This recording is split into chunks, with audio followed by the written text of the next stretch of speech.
Sevdim seni, terk eylemek yok yâre. Dilberim bağrı yanıktır, merhem ne çare.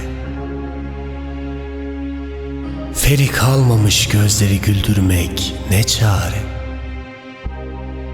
Elveda deyip gidene dön demek ne çare.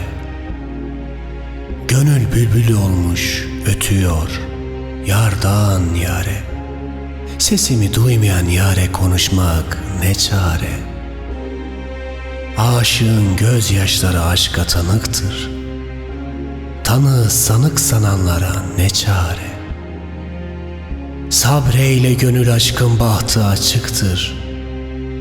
Aşkın özünü anlamayana anlatmak ne çare. Ey kalbim, hakikat eşiğinden bakma maziye. Gerçek aşkı bul, onun gölgesindekini sevme. Bilirsin, amansız gelip zamansız giderler ne çare. Niceleri yar der, ister edep ve haya. Niceleri yar der, nefsiyle ister zina. Nicesinin yüreğinde vardır yara. Ben bu sırrı çözemedim ne çare. Göz pınarını tutmuş yeşil yosun, bade içilmiş dönüşü yoktur. Yarın kirpiklerinin her biri oktur. Ben bu okların bıraktığı acıyı silemedim ne çare.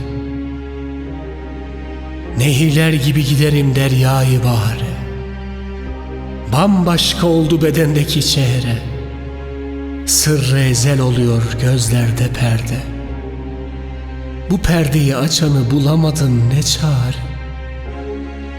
Yazılmış sayfaların üzerine aşkın namesi. Dilden dile anlatılır bu aşkın hikayesi. Gezer olmuş Mecnun ilden ile. Bendeki Leyla'yı bulamadın ne çare. Ah gönül, ne çare, ne çare.